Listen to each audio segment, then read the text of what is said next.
Der Regen hatte sich am frühen Morgen gelegt, aber der Nebel blieb. Dicht und schwer lag er auf dem kleinen Dorf Grevenholz, einem Ort, den kaum jemand auf der Karte fand. Die wenigen Häuser mit ihren schiefergedeckten Dächern standen still zwischen Bäumen, deren Blätter im Herbstlicht golden leuchteten. Doch das Licht drang kaum durch den dichten Schleier aus Feuchtigkeit, der alles zu verschlucken schien. Leon saß auf dem Rücksitz eines alten Wagens, der ihn vom Bahnhof in das Dorf brachte. Der Fahrer sprach kaum ein Wort, nur das leise Quietschen der Scheibenwischer und das gleichmäßige Prasseln der Tropfen auf dem Blech begleiteten die Fahrt. Der Nebel war so dicht, dass man kaum die nächsten 5 Meter sehen konnte. Leon drückte seine Stirn gegen das kalte Glas und versuchte Konturen zu erkennen. Es war, als fahre man in eine andere Welt, abgeschirmt von allem, was er kannte. Die Straße endete vor einem eisernen Tor, das von moosbewachsenen Mauern eingerahmt war. Dahinter lag das ehemalige Kloster, in dem sich die Bibliothek befand, wegen der Leon überhaupt hier war. Ein Auftrag hieß es. Ein Auftrag, der nicht oft vergeben wurde. Seltene Bücher, alte Manuskripte, verschlossene Räume, das alles hatte ihn gereizt. Jetzt, wo er hier war, fühlte er ein flaues Ziehen in der Magengegend. Nicht Angst, nicht genau, eher eine Ahnung. Die Schlüsselhalterin erwartete ihn bereits. Eine hagere Frau in dunklem Mantel, das Gesicht schmal, die Haare zu einem festen Knoten gebunden. Sie sprach nicht viel, reichte ihm nur einen alten, schweren Schlüsselbund und bedeutete ihm, ihr zu folgen. Durch einen langen, dunklen Korridor, an dessen Wänden Öllampen in metallenen Halterungen hingen, führte sie ihn in den hinteren Teil des Klosters. Die Bibliothek war groß und kühl. Der Geruch von altem Papier und Holzpolitur lag in der Luft. Die Fenster waren hoch, aber von außen vom Nebel bedeckt. Es schien kein Licht hereinzukommen, obwohl es bereits Vormittag war. Leon ließ seine Finger über den Rand eines der Tische gleiten. Eine feine Staubschicht blieb daran haften. Er war der erste Besucher seit langer Zeit. Die Regale waren voll. Nicht chaotisch, aber ungeordnet. Einige Bücher lagen quer, andere fehlten offenbar. Am Ende des Raumes führte eine schmale Treppe auf eine Empore, wo weitere Bände lagerten. Die Schlüsselhalterin blieb unten stehen, beobachtete ihn eine Weile und verschwand dann wieder im Nebel des Klosterflurs. Ihre Schritte hallten leise wieder, bis Stille einkehrte. Leon atmete tief ein. Seine Arbeit konnte beginnen. Die nächsten Tage verliefen in einem stillen Rhythmus, der sich langsam in Leons Bewusstsein einwob wie die feinen Fäden einer Spinne, die sich unbemerkt in den Ecken der alten Bibliothek ausbreitete. Draußen blieb der Nebel wie ein ständiger Begleiter, mal dichter, mal nur ein zarter Schleier, aber nie fort. Es war, als hätte sich das Dorf unter einer Glocke aus Dunst verkrochen, abgeschnitten von der Außenwelt, gefangen in einer Zwischenzeit aus Herbst und Erinnerung. Leon arbeitete methodisch. Er begann in der linken Flügel der Bibliothek, prüfte jedes Regal, notierte Signaturen, sortierte lose Seiten, katalogisierte Titel, viele davon in altdeutscher Schrift, einige sogar in vergilbtem Latein.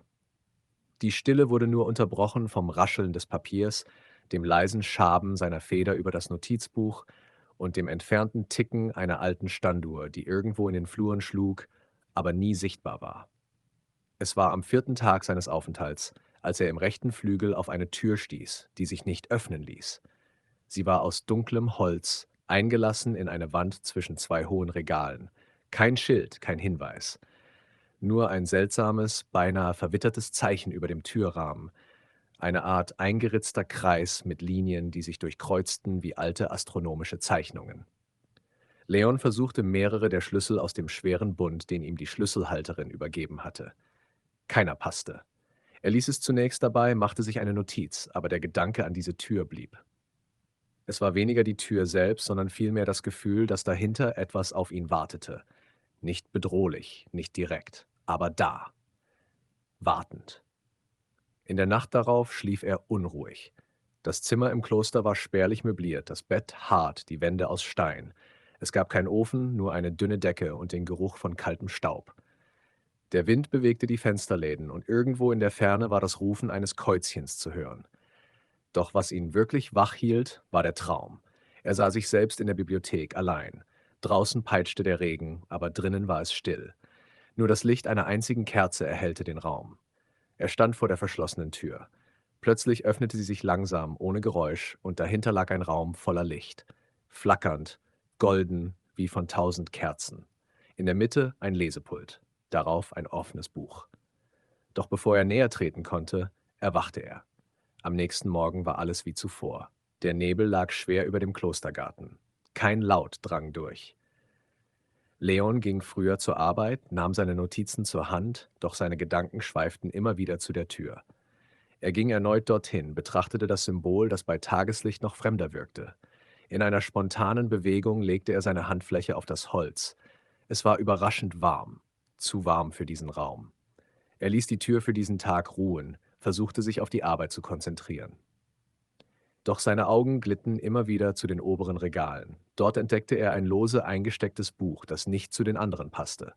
Kein Titel auf dem Einband, nur eine dunkle, lederne Hülle. Als er es öffnete, erkannte er sofort, es war ein persönliches Journal. Die Schrift war fein, eng, regelmäßig, kein Name, kein Datum, aber der erste Eintrag begann mit den Worten: „Ich habe den Raum erneut gesehen. Dieses Mal war er heller."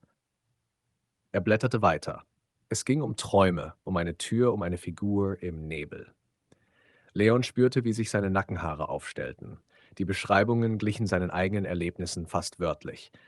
Er konnte sich nicht erinnern, je von diesem Buch gehört zu haben. War es Teil der Sammlung? Wer war der Verfasser?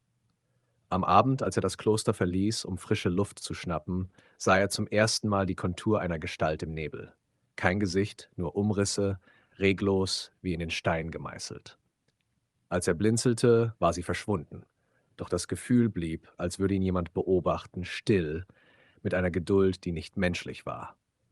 Zurück in seinem Zimmer versuchte er, das Journal weiterzulesen, aber die Worte verschwammen.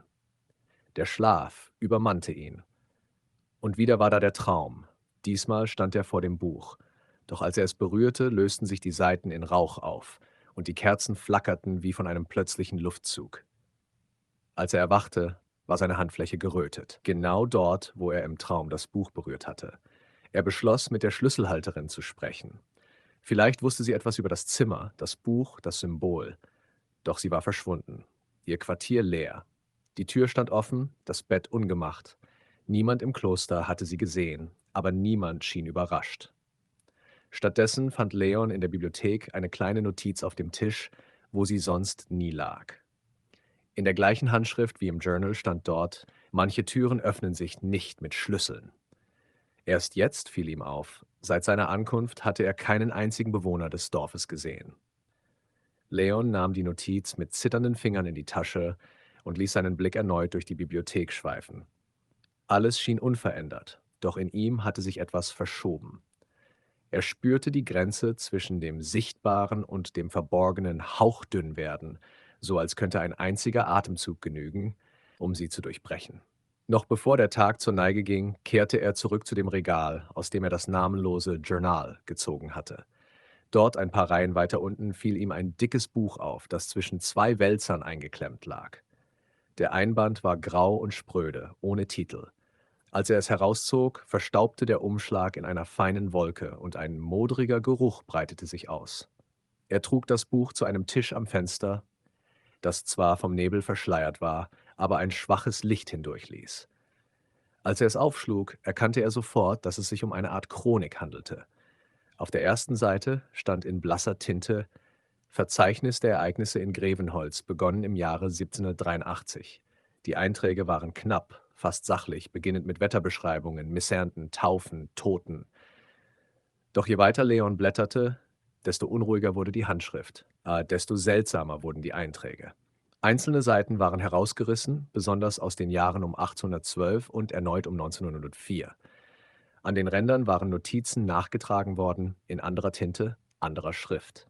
Manche Worte waren durchgestrichen, andere ergänzt. Ein Eintrag blieb ihm besonders im Gedächtnis. Auf einer verblassten Seite stand: „Der Nebel kam nicht mehr nur am Morgen. Er blieb. Kinder hörten Stimmen aus dem Wald. Der Pastor sprach von Prüfung, aber er betrat die Kapelle nie wieder. Am 4. November verschwand die Tochter des Bäckers, am 7. der Stallknecht, dann niemand mehr. Niemand sprach darüber." Die Seite danach war herausgerissen. Leons Herz klopfte schneller. Die Daten passten zu den Träumen, zu dem Gefühl der Leere im Dorf. Er suchte nach weiteren Hinweisen, blätterte zurück, dann nach vorne. Dort, auf einer der letzten beschriebenen Seiten, war erneut ein Eintrag, diesmal nur ein einziger Satz: Der Nebel hat sein eigenes Gedächtnis. Er ließ das Buch geöffnet liegen und stand langsam auf. In ihm arbeitete es. Wer hatte diese Chronik geführt? Warum fehlten ausgerechnet Seiten zu bestimmten Jahren? Und warum schien alles mit diesem Nebel verwoben zu sein? In der folgenden Nacht träumte er nicht. Zumindest glaubte er das. Er erwachte früh, das Licht war noch grau und weich, der Nebel dichter denn je. Doch etwas war anders. Auf dem Tisch, wo er die Chronik zurückgelassen hatte, lag nun ein lose eingesteckter Zettel, den er sicher nicht gesehen hatte. Die Handschrift war dieselbe wie in der Notiz und dem Journal. Die Seiten sind nicht verloren, nur verborgen. Finde die Karte.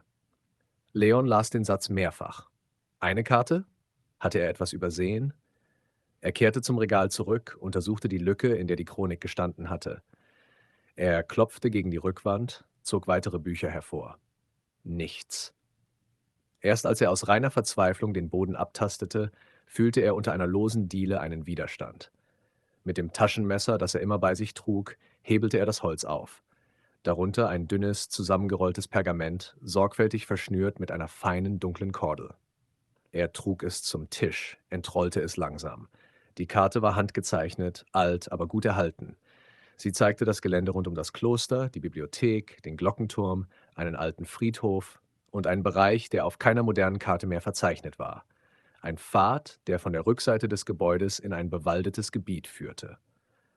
Dort kaum erkennbar ein winziges Symbol, das gleiche Zeichen wie über der verschlossenen Tür. Leon spürte einen Schauer über den Rücken laufen.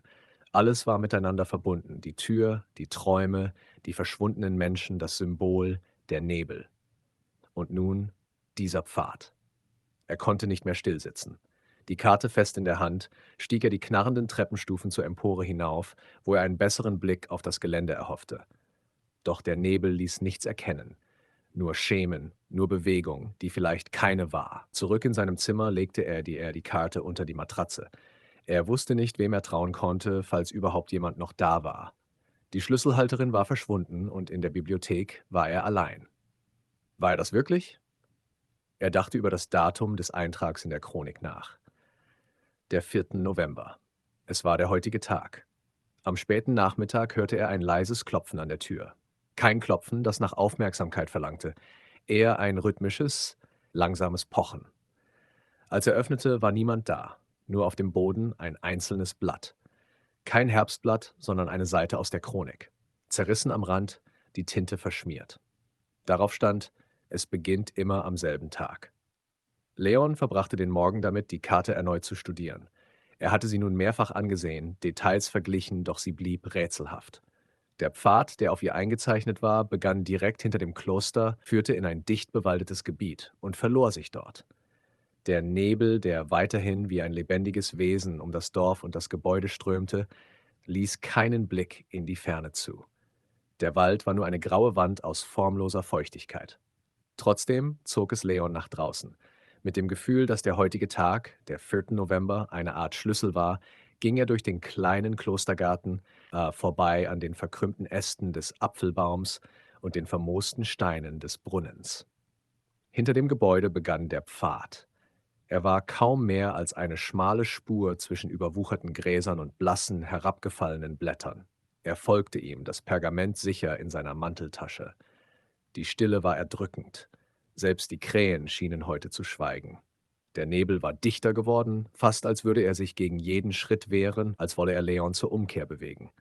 Doch Leon ging weiter, Schritt für Schritt, die Augen wachsam, das Herz schneller als sonst. Nach einer Weile bemerkte er etwas im Nebel. Erst ein Schatten, dann eine Bewegung. Er blieb stehen. Vor ihm, etwa 20 Schritte entfernt, zeichnete sich eine Silhouette ab, die Konturen einer Frau.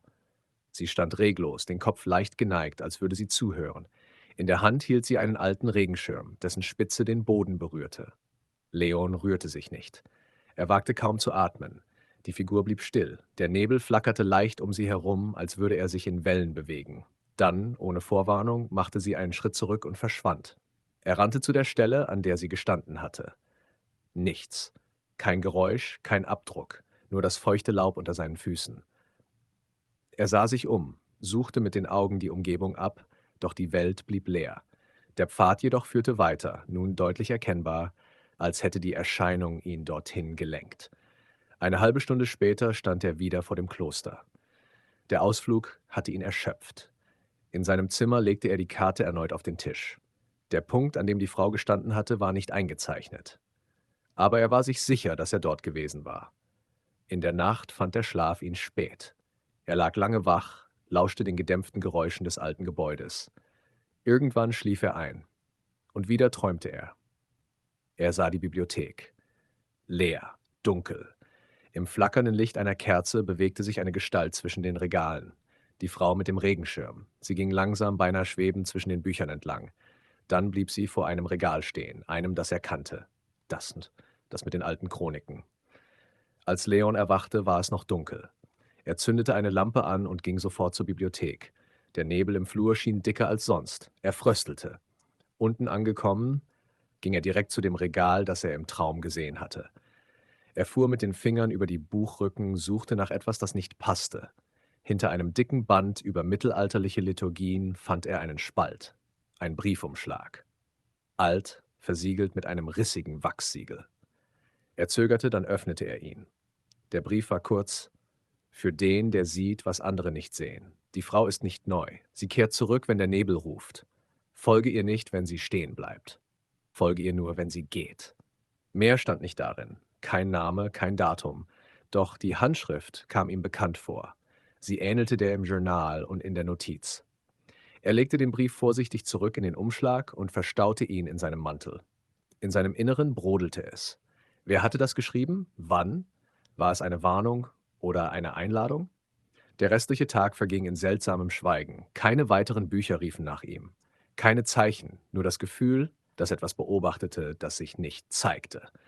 Als er spät am Abend die Lampe löschte, war der letzte Gedanke, der ihm durch den Kopf ging: Die Frau wird wiederkommen. Und sie kam. Nicht im Traum, nicht als Schemen. Er hörte das Geräusch, noch bevor er aus dem Bett stieg, das Klackern eines Stockes auf Stein. Langsam, regelmäßig, wie Schritte. Er öffnete die Tür. Der Flur lag im Halbdunkel. Ganz am Ende. Bewegung. Ein Schirm, eine Silhouette. Sie ging den Gang entlang, drehte sich nicht um, blieb nicht stehen. Leon griff nach seiner Lampe und folgte ihr. Seine Schritte waren laut, doch sie reagierte nicht. Immer weiter führte sie ihn durch die Flure, hinunter in den Keller, durch Räume, die er tagsüber nie bemerkt hatte. Schließlich blieb sie an einer Tür stehen. Eine Tür ohne Griff. Nur das Symbol über dem Rahmen. Dann verschwand sie. Leon stand allein vor der Tür. Seine Handfläche begann zu kribbeln, genau dort, wo einst das Buch seine Haut berührt hatte. Er wusste, der nächste Schritt war unausweichlich. Leon stand regungslos vor der Tür. Der Raum hinter ihr war nicht zu sehen, aber etwas in ihm wusste, dass sie kein gewöhnlicher Teil des Klosters war. Der Nebel, der immer wieder durch die Gänge strich, schien sich an diesem Ort zu verdichten, als würde er hier seinen Ursprung haben. Die Silhouette der Frau war verschwunden, doch ihre Spur war noch spürbar, als hätte sie die Luft selbst verändert. Die Tür, ohne Griff, blieb verschlossen. Leon berührte das Symbol über dem Rahmen. Es fühlte sich kalt und rau an, wie frisch eingeritzt.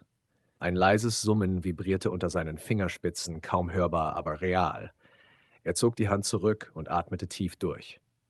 Es war zu früh, um weiterzugehen. Noch fehlten ihm Antworten. Am nächsten Morgen kehrte er früher als sonst in die Bibliothek zurück. Die Nacht hatte ihm keine Ruhe gelassen. Immer wieder hatte er dieselben Bilder gesehen. Die Frau, die Tür, das Licht. Es war kein Zufall mehr. Alles war miteinander verbunden. Und er wusste, dass es Hinweise geben musste. Irgendwo in den Papieren, die schon Jahrzehnte, wenn nicht Jahrhunderte unbeachtet geblieben waren. Er begann, systematischer zu suchen. Nicht in den Katalogen oder Chroniken, sondern in den kleinen Dingen. Zwischen Buchseiten, unter losem Bodenstaub, hinter Regalbrettern. Es war eine mühsame Arbeit, aber sie brachte schließlich einen Fund. Ein schmaler Spalt hinter einem ausgeleierten Einband eines theologischen Werkes. Dort, zusammengefaltet, lag ein Brief. Das Papier war brüchig, die Tinte verblasst, doch die Handschrift war die gleiche wie in dem Journal, das er zuvor gefunden hatte. Der Text war knapp, und doch löste er eine Gänsehaut aus. Wenn du das liest, bist du schon zu tief. Der Nebel wird dich nicht mehr vergessen. Er bewahrt, was andere verloren haben, und du suchst etwas, das du selbst noch nicht verstehst. Folge nicht dem Licht, finde den Klang. Leon las den Brief mehrfach. Der Klang? Bisher hatte er vor allem Bilder, Symbole, Träume gesehen. Geräusche waren selten, nur das Summen an der Tür und das Ticken der unsichtbaren Uhr. Vielleicht war genau das gemeint. Er nahm den Brief an sich und setzte die Suche fort. In den folgenden Stunden fand er 4 weitere Briefe, versteckt an den unterschiedlichsten Stellen, in einer ausgehöhlten Buchrückenrolle, hinter einem Bild, das er in einem Nebenraum der Bibliothek entdeckte, und in einer losen Platte unter einem Fensterbrett. Jeder Brief war kurz, aber zusammen ergaben sie ein Muster. Sie beschrieben eine Person oder mehrere, die ebenfalls im Kloster gewesen war. Die Briefe klangen wie Warnungen, aber auch wie eine Chronik. Immer wieder fiel der Ausdruck Erinnerung im Nebel. Einer der Briefe war besonders seltsam. Ich sah ihn wieder, den Mann mit dem Tintenfleck an der Hand. Er ging denselben Weg wie ich, doch er erinnerte sich nicht. Vielleicht erinnert sich der Nebel für uns. Vielleicht ist es das, was bleibt. Leon starrte lange auf diese Zeilen. Er selbst hatte seit seiner Ankunft immer wieder das Gefühl, dass sich Erinnerungen einschlichen, die nicht seine waren. Bilder von Räumen, die er nie betreten hatte. Gefühle, die nicht aus ihm kamen. War es möglich, dass der Nebel nicht nur die Sicht verhüllte, sondern auch Gedanken trug? Als er am späten Nachmittag in seinem Zimmer saß, lagen die Briefe vor ihm ausgebreitet. Zusammen mit dem Journal, der Chronik und der Karte bildeten sie ein Netz von Hinweisen, und alles wies zurück auf den Raum hinter der Tür ohne Griff. Sein Blick fiel auf die Rückseite eines der Briefe. Eine unscheinbare Zeichnung, fast wie eine Kinderkritzelei, war dort eingeritzt. Ein Ohr, darunter ein Kreis, aus dem Linien strahlten, der Klang. Das Zeichen kehrte zurück. In der Nacht träumte er von einer Glocke. Nicht der Glocke im Turm, sondern einer kleineren, fast zerbrechlichen. Sie hing in einem Raum ohne Fenster, ihr Klang dumpf, aber durchdringend. Jedes Mal, wenn sie erklang, flackerte das Licht und Schatten bewegten sich an den Wänden. Die Frau mit dem Regenschirm stand daneben, doch diesmal war ihr Gesicht zu sehen. Nicht klar, aber menschlich. Traurig. Leer. Als er aufwachte, war der erste Klang, den er hörte, ein leises Läuten. Kein lauter Glockenschlag, eher ein Nachhall, wie von weit her. Es war zu schwach, um sicher zu sein. Und doch genug, um ihn erneut in die Bibliothek zu treiben. Dort suchte er diesmal gezielt nach alten Zeichnungen, Skizzen, Symbolen. In einem Schubfach unter einem der Schreibtische fand er ein Pergament, auf dem ein Querschnitt des Klosters dargestellt war. Es zeigte Räume, die heute nicht mehr existierten oder nicht mehr zugänglich waren. Einer davon war mit Auditorium bezeichnet und daneben ein kleiner Raum mit einem Glockensymbol. Leon wusste, was zu tun war. Er nahm die Karte, steckte sie ein und machte sich auf die Suche nach dem Raum. Der Gang dorthin war verwinkelt, führte durch Teile des Klosters, die selbst tagsüber kaum Licht erhielten. Spinnweben hingen wie Schleier über den Durchgängen und jeder Schritt hallte unnatürlich laut wider. Schließlich fand er die Tür. Alt, mit abgeblätterter Farbe und diesmal mit einem Griff. Er zögerte, dann drückte er ihn hinunter. Der Raum dahinter war klein, leer, bis auf einen hölzernen Tisch und eine Halterung an der Decke, aus der tatsächlich eine kleine Glocke hing. Staub bedeckte alles, doch der Raum wirkte nicht vergessen. Er, abwartend. Er trat näher. Die Glocke war aus Messing mit feinen Gravuren, und in ihrem Inneren lag ein weiterer Brief, sorgfältig gefaltet. Er nahm ihn heraus und las: Wenn du das hier findest, ist der Nebel bereits in dir. Du bist nicht der Erste, du wirst nicht der Letzte sein. Öffne nicht, was sich selbst schließt. Doch höre, immer höre. Leon ließ den Brief sinken. Der Klang war der Schlüssel. Vielleicht nicht zum Öffnen, sondern zum Erinnern. Und der Nebel? Er schwieg nicht. Er wartete. Als Leon den Raum verließ, war der Flur nicht mehr leer. In der Ferne am anderen Ende bewegte sich eine Gestalt. Langsam, mit einem Schirm. Doch diesmal ging sie nicht. Sie stand still. Am nächsten Morgen weckte Leon ein flackerndes Licht, das durch die Ritzen des Fensterladens drang. Draußen lag der Nebel noch dichter als zuvor. Er schien sich über Nacht verdichtet zu haben, als wäre er schwerer geworden, gesättigt mit dem, was Leon in den letzten Tagen aufgewühlt hatte. Er trank hastig einen Schluck kalten Tee, zog den Mantel über und verließ sein Zimmer. Im Flur herrschte eine bedrückende Stille. Kein Wind, kein Tropfen, nur das Geräusch seiner Schritte auf dem alten Steinboden. Die Bibliothek war leer wie immer. Kein Papier raschelte, keine Uhr schlug. Leon ging direkt zu dem Schreibtisch, auf dem er die Briefe ausgelegt hatte. Doch sie waren verschwunden. Stattdessen lag dort nur ein einzelnes Blatt, beschrieben mit einer einzigen Zeile: „Der Klang ist höher, als du denkst.“ Er sah sich um, doch niemand war zu sehen. Niemand war je zu sehen. Dann fiel sein Blick auf das alte Pergament mit dem Querschnitt des Klosters, das er am Vortag gefunden hatte. Er entrollte es erneut. Oben links, etwas abseits vom Hauptgebäude, war ein schmaler quadratischer Turm eingezeichnet mit dem Hinweis Glockenraum, nur vom Archivgang zugänglich. Leon hatte diesen Raum bisher nicht bemerkt. Der Zugang lag in einem dunklen Teil der Bibliothek hinter einer schweren Eisentür, die ihm bis dahin verschlossen geblieben war. Doch nun, zu seiner Überraschung, stand die Tür offen. Er trat ein. Ein enger Gang führte in ein Treppenhaus, das sich im Uhrzeigersinn nach oben wand. Die Luft war kühl und mit jedem Schritt wurde sie schwerer. Staub tanzte in der Luft, beleuchtet von einem schmalen Lichtstrahl, der durch ein vergittertes Fenster fiel. Die Stufen knarrten unter seinen Füßen. Als er die oberste Etage erreichte, stand er in einem achteckigen Raum mit hohen, schmalen Fenstern, durch die der Nebel drückte wie ein atmendes Wesen. In der Mitte des Raumes hing die Glocke. Sie war kleiner, als er erwartet hatte. Nicht eine jener mächtigen Kirchenglocken, sondern fein, beinahe zerbrechlich. Ihr Metall war matt, mit dunklen Linien durchzogen, als wäre sie durch Hitze verändert worden. An ihrem Rand waren Gravuren eingelassen, Spiralen, Kreise, das bekannte Symbol, der durchkreuzte Kreis. Leon trat näher. Der Raum war leer, aber voll von Erwartung. Er fühlte es im Nacken, auf der Haut. Als er die Glocke leicht anstieß, klang sie überraschend hell. Ein Ton, der sich durch den Raum zog, lange nachhallte und sich schließlich im Nebel verlor. Plötzlich bemerkte er eine Bewegung. Nicht vor ihm, sondern im Spiegelbild eines der Fenster. Dort eine Gestalt, kurz sichtbar, ehe sie im Licht verschwand. Als er sich umdrehte, war niemand da. Doch das Gefühl blieb. Er sah sich weiter um. Hinter einer locker befestigten Steinplatte in der Wand entdeckte er eine kleine Nische. Darin lag ein zusammengefaltetes Stück Stoff, alt, vergilbt. Es war ein Umhang oder ein Schleier mit dem gleichen Muster wie auf der Glocke. Eingewickelt darin ein Pergament mit einer Skizze. Die Zeichnung zeigte eine Tür, jene Tür ohne Griff und darüber ein Pfeil nach oben. Daneben die Worte: „Der Klang macht sichtbar, was vergessen wurde.“ Er trat zurück, blickte durch das Fenster nach draußen. Der Nebel war allgegenwärtig, aber für einen Moment glaubte er, eine Struktur unter ihm zu sehen.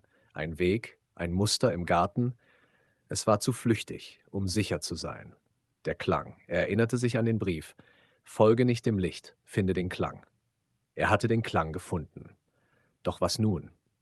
Auf dem Rückweg nahm er eine Abkürzung durch einen Raum, den er sonst mied, das ehemalige Skriptorium.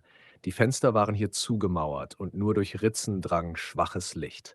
An den Wänden hingen alte Karten, fast unkenntlich. Eine davon fiel ihm auf. Sie zeigte das Kloster in einem anderen Zustand. Der Glockenturm war eingekreist, daneben ein Wort eingeritzt in die Tinte: Ursprung. Wieder in seinem Zimmer breitete Leon seine Funde auf dem Tisch aus. Die Briefe, das Journal, die Chronik, die Karte. Er sah die Verbindungslinien, unsichtbar, aber spürbar. Etwas geschah in diesem Kloster in regelmäßigen Abständen, immer im November, immer mit Nebel, immer mit einem Besucher, der suchte, aber nie fand. Er schrieb Notizen, versuchte Muster zu erkennen.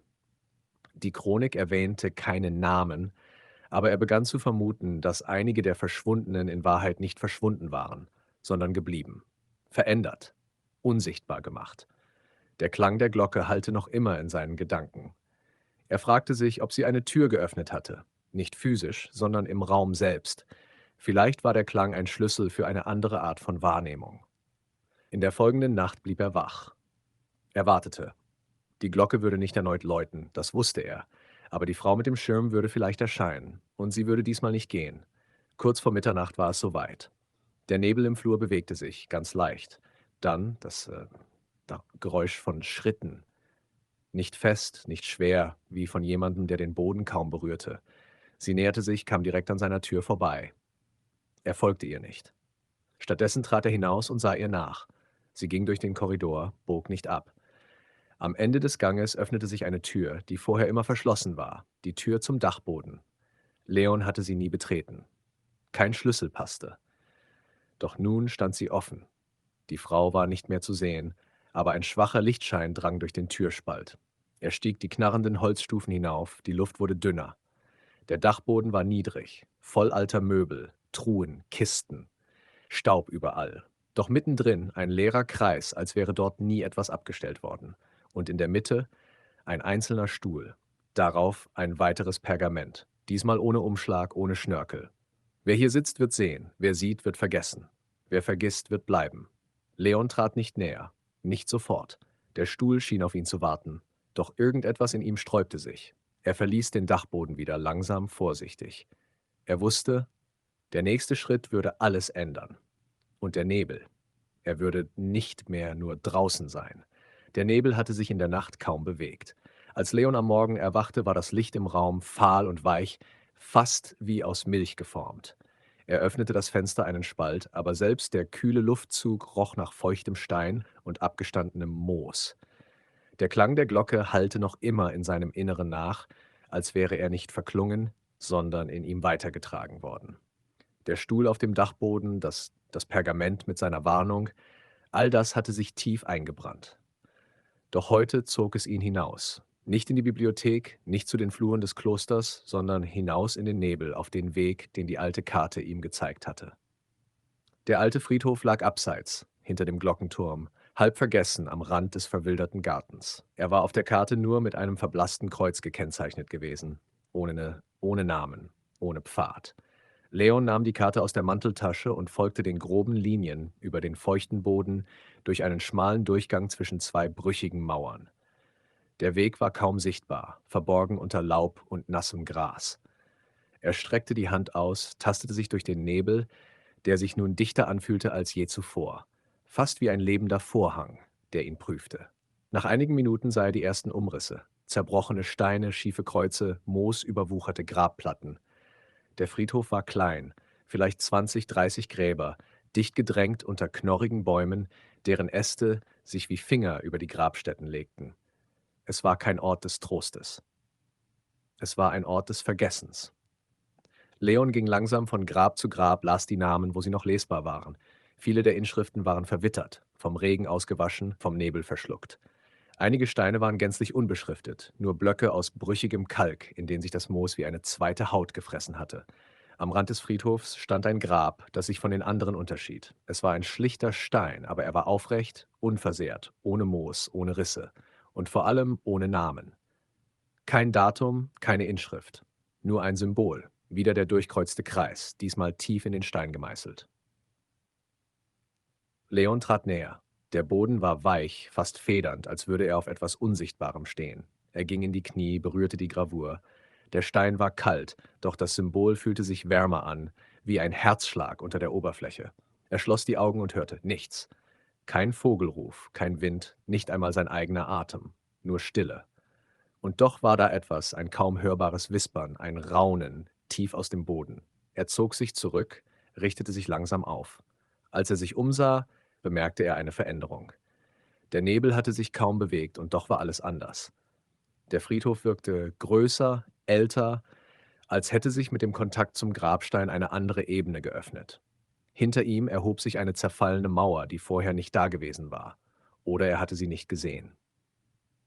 Er trat durch einen schmalen Spalt zwischen zwei Grabsteinen und fand sich in einem abgesperrten Bereich des Friedhofs wieder. Hier standen die Gräber enger, viele davon nur noch als Hügel im Boden sichtbar, und mitten darin ein altes Gitter, halb verrostet, das einen kleinen Bereich abgrenzte. Dahinter lag ein Grab, das aussah, als sei es nie vollendet worden. Der Stein war zur Hälfte behauen, an der Seite war eine Gravur begonnen, dann abgebrochen. Nur ein Wort war lesbar: Verbleiben. Leon runzelte die Stirn. Kein Name, kein Datum, nur dieses Wort. Er notierte es in seinem Notizbuch und betrachtete die Umgebung. Der Nebel schien hier zu kreisen, sich um diesen Bereich zu legen, wie ein Schleier, der nicht gelüftet werden durfte. Es war kühl, doch er schwitzte. Ein Gefühl von Nähe, von fremder Gegenwart lag in der Luft. Er wandte sich zum Gehen, doch bevor er den kleinen Gitterbereich verlassen konnte, bemerkte er etwas am Boden. Ein Stück Stoff. Es war kaum größer als seine Handfläche, dunkelgrau, mit feinen goldenen Fäden durchzogen, dasselbe Muster, das er auf dem Schleier unter dem Glockenturm gesehen hatte. Er hob es auf, drehte es zwischen den Fingern. Es war alt, aber nicht brüchig. Die Fäden glänzten im diffusen Licht, als lebten sie. Zurück im Kloster legte Leon das Stoffstück auf den Tisch neben seinen anderen Funden. Die Sammlung wuchs. Briefe, Symbole, Zeichnungen, Fragmente. Und doch hatte er das Gefühl, dass ihm ein entscheidender Teil noch fehlte. Etwas, das alles verband. Er nahm das Journal zur Hand, das er früher gefunden hatte, und blätterte darin, nun auf der Suche nach Hinweisen, die mit dem Friedhof in Verbindung standen. Auf einer der hinteren Seiten stieß er auf einen Eintrag. Der Friedhof liegt still, doch nicht vergessen. Er trägt mehr Erinnerungen, als seine Gräber zeigen. Ich sah die Frau dort einmal bei Sonnenaufgang. Sie stand bei dem unbenannten Grab und hielt den Schleier in der Hand. Es war nicht Trauer, was sie ausstrahlte. Es war Erwartung. Leon legte das Journal beiseite. Die Frau mit dem Schirm war also schon dort gewesen, vor ihm. Vielleicht war der Friedhof nicht nur ein Ort der Toten, sondern ein Ort der Schwelle. Zwischen Erinnerung und Vergessen, zwischen Licht und Nebel. Am Abend kehrte er noch einmal zurück. Der Nebel war nicht gewichen, doch der Weg war leichter zu finden. Als er vor dem unbenannten Grab stand, hielt er das Stoffstück in der Hand. Er wusste nicht warum, aber es fühlte sich richtig an. Er kniete nieder und legte es auf den Grabstein. In diesem Moment spürte er eine Erschütterung unter seinen Knien, kaum merklich, als würde der Boden atmen. Er wartete. Minuten vergingen. Dann stand er auf, nahm das Stoffstück wieder an sich und ging zurück. Doch kaum hatte er das Gittertor hinter sich gelassen, hörte er ein Geräusch, ein leises Kratzen. Er drehte sich um. Nichts. Doch auf dem Grabstein, auf dem eben noch das Wort Verbleiben gestanden hatte, war nun mehr zu lesen. Die Gravur hatte sich fortgesetzt. Verbleiben, um zu erinnern. Leon blieb wie angewurzelt stehen. Der Stein hatte sich verändert. Oder hatte er es vorher nicht gesehen? Nein, es war neu. Der Nebel selbst schien sich darum zu kräuseln, als würde er das Wissen zurückgeben, das lange verborgen war. Später, als er zurück im Kloster war, konnte Leon nicht schlafen. In seinem Kopf kreisten Fragen, Bilder, Worte. Wer war die Frau? Warum kehrte sie zurück? Was verband sie mit dem Grab? Und warum war alles durchzogen von diesem einen Symbol? Als er endlich einschlief, war der Nebel selbst Teil seines Traumes. Er bewegte sich wie Wasser, trug ihn durch Räume, die er kannte und doch nie betreten hatte. Und immer wieder tauchte das Grab auf, das Namenlose, das doch einen Namen trug. Nur nicht in Buchstaben, sondern in Erinnerung. Und Leon begann zu verstehen, der Friedhof war kein Ende, sondern ein Anfang. Die Nacht nach Leons Rückkehr vom Friedhof war ungewöhnlich still. Kein Tropfen fiel, kein Käuzchen rief.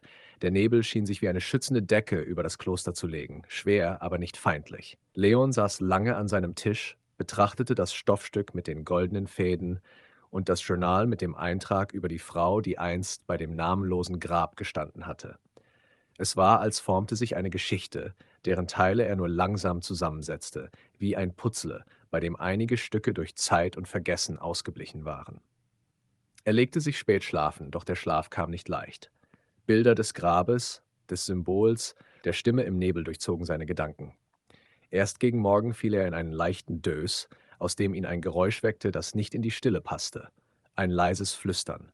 Es kam nicht von draußen, nicht aus dem Flur. Es war nah, zu nah. Leon setzte sich auf, hielt den Atem an. Wieder dieses Flüstern, kaum mehr als ein Hauch, aber deutlich. Worte waren nicht zu erkennen, nur Laute, als würde jemand direkt an seinem Ohr sprechen, ohne dass er ihn sehen konnte. Er stand auf, suchte mit der Lampe die Ecken des Zimmers ab, doch fand nichts. Auch im Flur war niemand. Dennoch blieb das Gefühl, dass etwas bei ihm gewesen war. Etwas, das nicht gehen wollte. Er kehrte ins Zimmer zurück, setzte sich, das Journal in der Hand. Als er umblätterte, fiel ihm eine Seite auf, die sich anders anfühlte. Dicker, als wäre sie nachträglich hinzugefügt worden. Dort stand in schiefer Schrift: Die Stimmen beginnen, wenn das Erinnern zu laut wird. Der Ort vergisst nicht, der Ort spricht. Leon las die Zeilen mehrmals, legte dann die Hand auf die Seite. Sie war warm. Die Worte brannten sich in seinen Geist. Er konnte nicht sagen, warum, aber er wusste. Die Stimmen hatten mit dem Ort zu tun, mit etwas, das unter dem Kloster verborgen lag. Er verließ das Zimmer, durchquerte die Bibliothek und ging tiefer in den hinteren Flügel. Dort, wo der Flur enger wurde, die Wände dunkler. Er erinnerte sich an eine Tür, die er bisher gemieden hatte. Sie war nicht verschlossen, hatte keinen Griff, nur einen Ring aus Eisen. Als er ihn anhob, quietschte die Tür leise und öffnete sich in einen schmalen Gang. Es roch nach feuchtem Stein, nach Erde, nach etwas Altem. Leon tastete sich durch die Dunkelheit. Der Gang führte in eine Art Keller, einen Raum mit niedrigem Gewölbe, in dem alte Regale und Kisten standen. Einige waren leer, andere voller Bücher, Schriftrollen, zerfallener Papiere. Doch das Auffälligste war die Wand auf der gegenüberliegenden Seite. Sie war bedeckt mit Schriftzeichen, eingeritzt, geschwärzt, überlagert, manche in alter deutscher Kurrentschrift, andere kaum entzifferbar. Und immer wieder dazwischen das Symbol des durchkreuzten Kreises. Leon trat näher, fuhr mit den Fingern über die Zeichen. Einige waren verblasst, andere neu. Er konnte nicht sagen, ob sie sich verändert hatten oder ob sie schon immer so gewesen waren. Dann plötzlich hörte er es wieder, das Flüstern. Diesmal war es lauter, nicht bedrohlich, aber eindringlich. Mehrere Stimmen übereinander wie ein Chor aus Erinnerungen. Er trat zurück, das Herz pochte. Die Stimmen kamen aus den Wänden oder aus dem Boden oder aus ihm selbst. Er konnte es nicht sagen. Ein Licht flackerte kurz auf, wie ein Echo seiner Gedanken. Und da sah er es. Eine Tür in der hinteren Ecke des Raumes, halb verborgen hinter einer gestürzten Regalwand. Er schob die Holzbretter beiseite. Die Tür war alt, aus Stein mit einem Griff aus Kupfer. Kein Symbol darauf.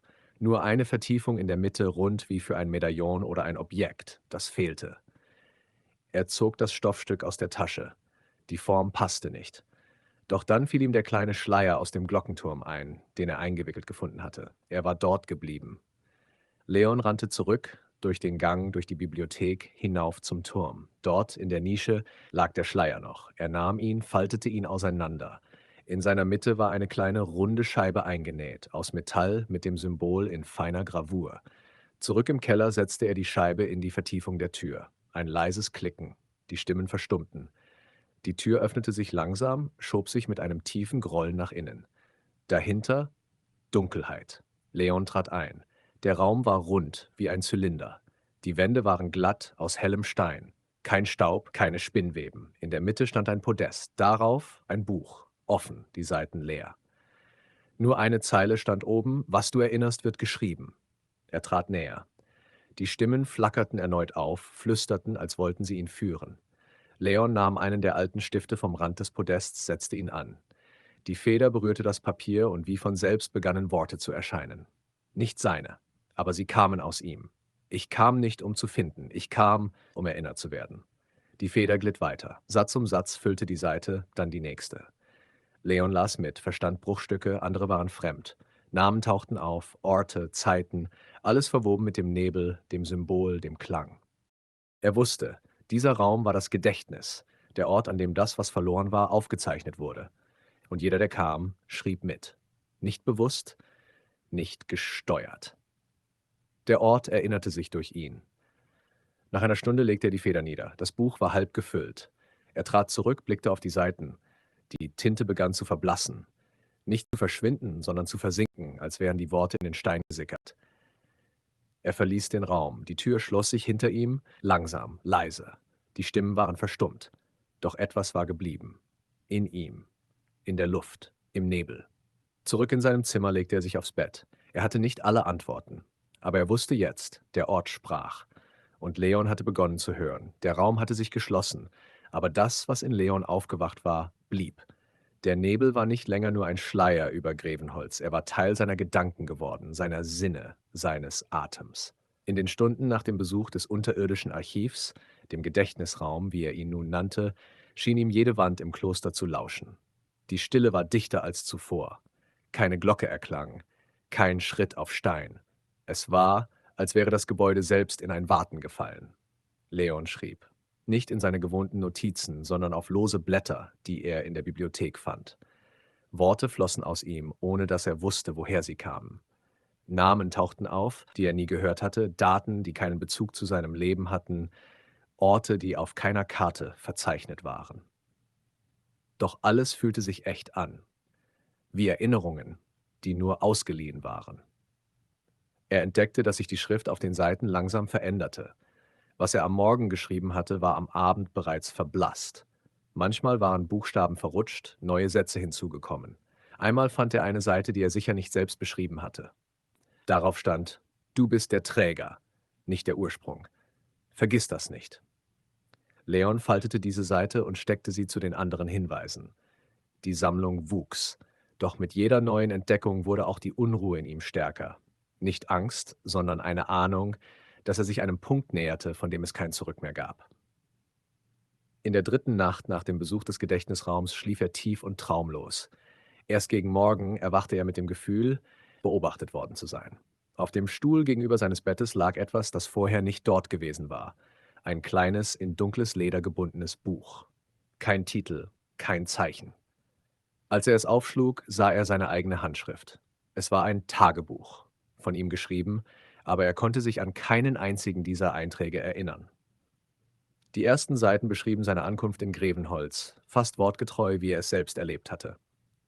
Doch ab einem bestimmten Punkt begannen die Beschreibungen von Dingen, die er nicht erlebt hatte oder noch nicht.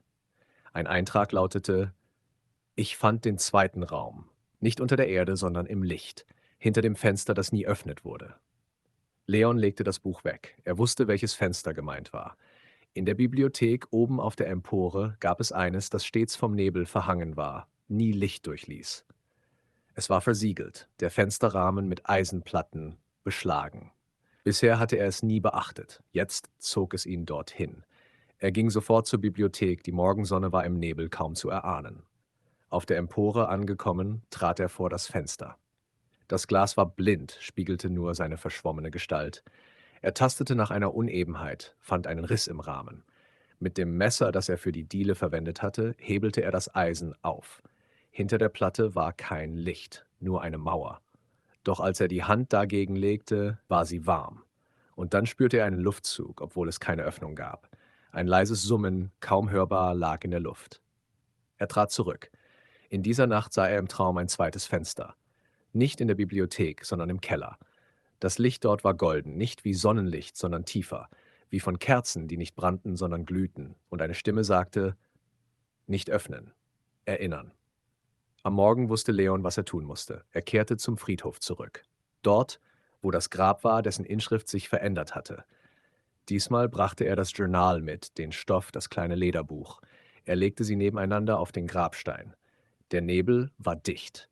Kein Wind, kein Laut. Doch die Luft vibrierte leicht, als würde der Ort sich seiner Anwesenheit bewusst werden. Und dann eine Bewegung. Neben dem Grab, nur eine Armlänge entfernt, erschien die Frau mit dem Regenschirm. Sie blickte ihn nicht an. Ihre Haltung war ruhig, wartend.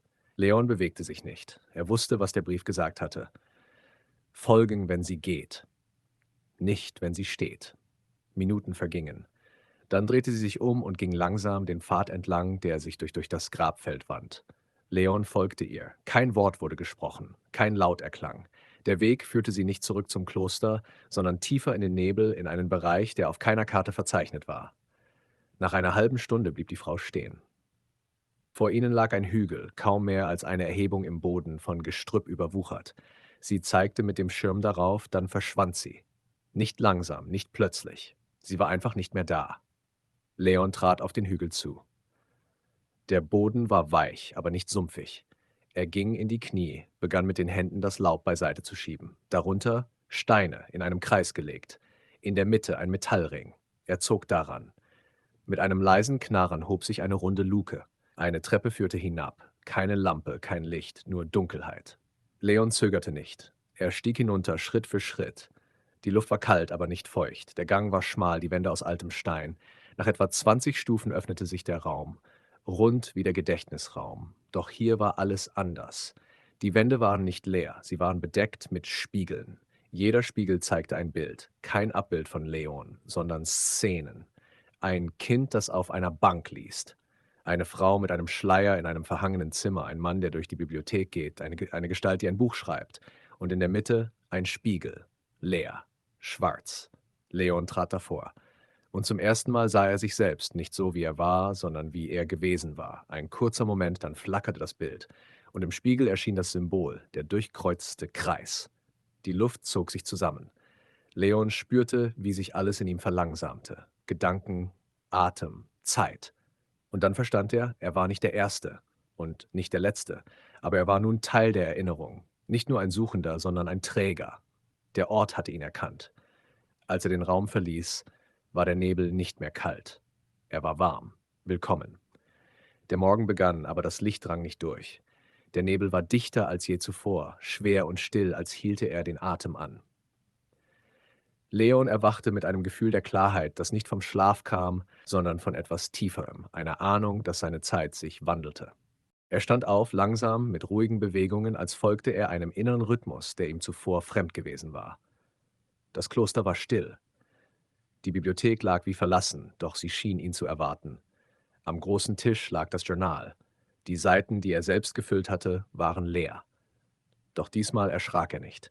Er wusste, die Worte waren nicht verschwunden, sie waren absorbiert worden, aufgenommen in das, was dieser Ort war, in das, was der Nebel trug. Er trat zur verschlossenen Tür, die ohne Griff mit dem Symbol. Sie stand offen. Dahinter kein Raum, kein Licht, sondern nur Nebel, weiß und dicht, pulsierend wie lebendige Erinnerung. Leon schritt hindurch. Der Gang war nicht neu und doch anders. Er erkannte das Muster des Bodens, die alten Steine, die Wände mit den kaum sichtbaren Gravuren. Es war, als würde er gleichzeitig vorwärts und rückwärts gehen, zurück zu seinem Ankommen und weiter zu seinem Verschwinden. Am Ende des Ganges der Raum, in dem alles begann, der Tisch, das Buch, das Licht. Doch diesmal war dort auch ein Spiegel, oval, trüb, von feinem Staub bedeckt. Leon trat näher. Im Spiegel kein genaues Bild, sondern Bewegungen, Silhouetten, Schatten früherer Besuche leicht und mitten darin sich selbst, aber nicht so, wie er war, sondern wie er geworden war. Die Frau mit dem Regenschirm erschien hinter ihm, nicht im Raum, sondern im Spiegel. Sie stand still, sah ihn nicht an. Dann senkte sie den Schirm und ging weiter, diesmal in den Nebel hinein. Leon wollte den Blick abwenden, doch seine Augen blieben gefesselt. In der Spiegeloberfläche begannen sich Worte zu formen. Nicht geschrieben, sondern erinnert. Du bist geblieben, nicht verloren, nicht gefangen, sondern Teil dessen, was bewahrt, Teil dessen, was nicht verschwindet.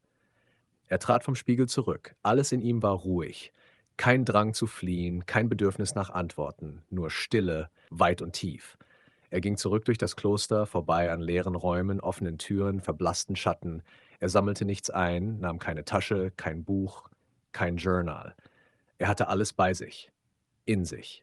Als er durch das Haupttor trat, veränderte sich der Nebel.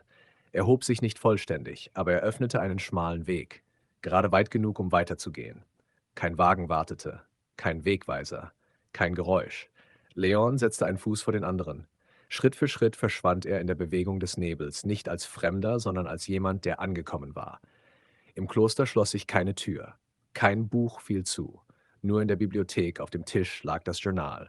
Und auf der letzten Seite ein neuer Eintrag. Nicht von Hand geschrieben, nicht mit Tinte, sondern eingeprägt in das Papier wie durch Zeit selbst. Er hat gesehen, er hat gehört, jetzt bewahrt er. Und der Nebel erhob sich für einen Moment. Gerade lang genug, um einen Schatten zu zeigen, der wie Leon ging, aber nicht mehr Leon war. Dann senkte er sich wieder, still, schützend, erinnernd.